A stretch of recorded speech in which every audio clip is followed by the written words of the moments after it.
Welcome to the Scroll Ensemble Improvisation channel. I'm Robert. If you like our videos, don't forget to subscribe and please consider supporting us on Patreon. Thank you. Improvisation can be a scary thing to do. What if it turns out you aren't creative? Or what if you do it wrong? It's easy to say, well, in improvisation there is no wrong. And to a certain extent that's true. But still, we can fail at one improvisation or maybe even at improvising altogether. And you probably will, and we did many times. So we want to share some of our failures with you, our formative failures. Because it's also about what we learned from them. That is actually why failure is great. It's an opportunity to learn.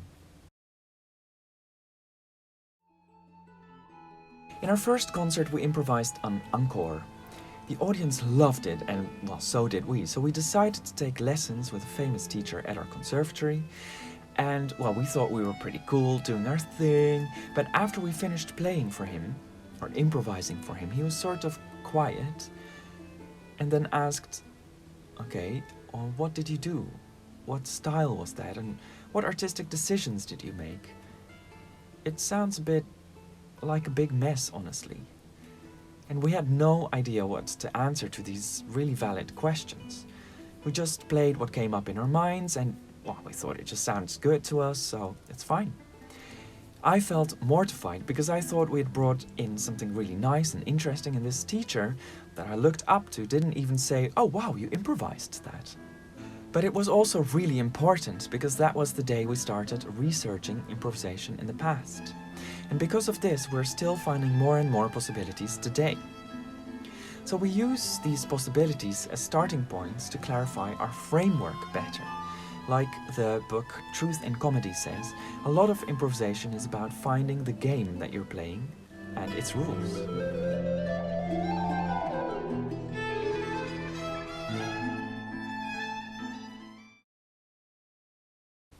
A couple years later, we were more steady in our improv saddle, and we were invited to join in a project with a presentation for conservatories from all over Europe.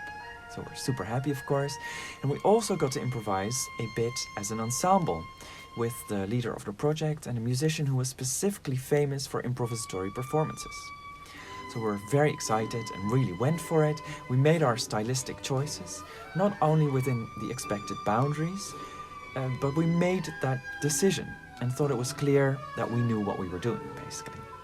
So we're jamming away, having fun, and suddenly from the corner of my eye I see the teacher who taught us this video's first lesson walk away out of the concert. And not alone, but together with another well-respected teacher whose books and lectures I'd followed for years. And it was later made clear to us that this was no coincidence. These teachers left because they didn't agree with the performance. It was very upsetting to see our heroes leave, but on the other hand, we were performing with someone who was also highly regarded and had enjoyed the performance. So this taught us that eventually you can't just follow someone's rules or what teachers tell you or what you think will be popular. We have to make our own choices, stand by them if they rang true in the moment, and deal with the consequences. So basically, it's important to define failure within what is important to you and what is right and wrong to you.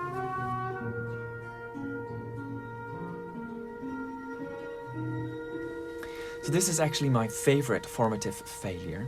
We had done another round of extensive research and found a treasure trove of ideas in the works of the English Renaissance composer William Byrds. So we were so excited, so we just decided to put all of those new ideas into one program.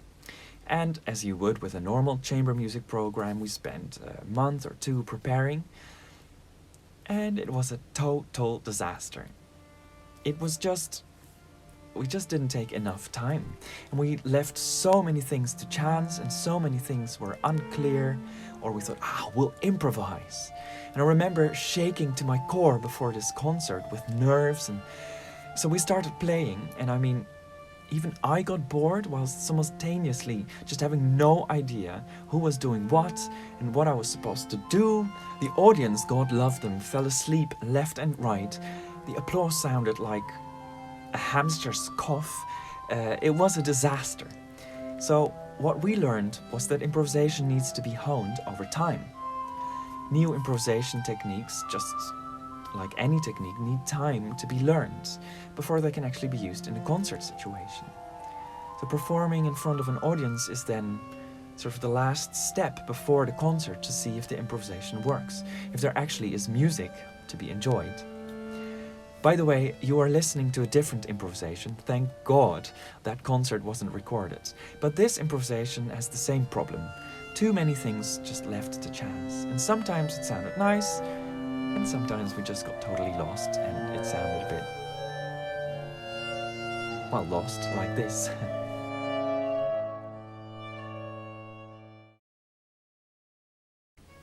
For this failure, we went the other way. We started really practicing our improvisations, taking them for a spin one by one, recording our rehearsals and then discussing them. And the final product was so defined that you could almost see it as improvised composition. So in this case, we were presented to some concert promoters in Antwerp, and they were like, we don't think you were improvising. It just sort of sounds like normal music. They even suggested to make mistakes on purpose. So on day 2, we tried to sort of do that, or rather, we sort of tried to act out the fact that we're improvising. But that just felt very unnatural, like acting what you're actually doing, but showing that you are. So the lesson for us was that because improvisation is part of the story of our ensemble, we should find this razor point where the improvisation entails enough risk and space for freedom, so that the audience just feels that intuitively, and yet is secure enough that we can, in any case, sort of bring it home, if you will.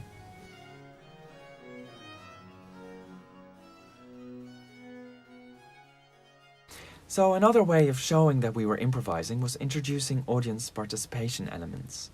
I'd gone to this fado concert in Portugal, where everybody just knew the songs and was singing along, and there were specific things for the audience to do and sing. And of course there was lovely food as well. And it was just such a wonderful experience to be part of the making of the music as the audience. So I wanted to achieve this with our concerts as well. So we would get our audience to give us a theme or idea so they can then relate more to what we are actually improvising on or with, and it's part of their music. We eventually translated this into a card game where the audience is playing us like a sort of music machine, and the cards give us preset directions.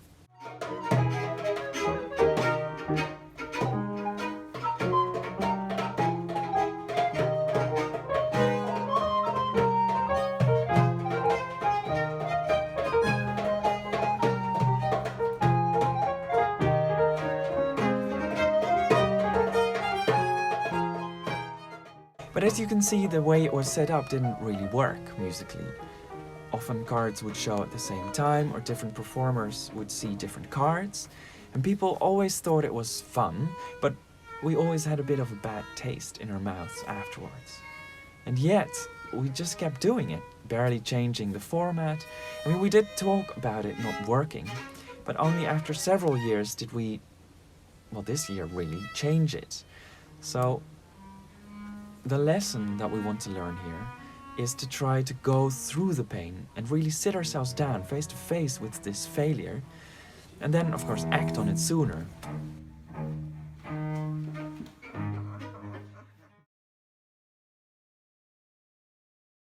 The final failure is a bit of a joke, but also not. We often take just too much hay on our forks. Like the Wilhelmus videos that are also on this channel. James was like, but we're doing another video series now. And I said, yeah. It's gonna be one video with a couple of short clips, 5 minutes tops. And 3 days later, I emerged from my music bunker with 25 minutes of video material. And I see this with a lot of starting improvisers as well, to want to improvise what we can already perform after so many years. But it's important to allow ourselves to take smaller steps, embrace our mistakes and then learn from them and then build things up from there. I hope it was interesting for you to learn about our failures, and that you will now look for yours as learning opportunities. On Patreon, you can listen to the music in this video in full, and we're also discussing some of the music in a director's cut kind of way, so you can find out what we think about the failures that happen. And finally, James and I discuss what is a mistake in improvisation in our higher tier Patreon levels. So just come and join us there.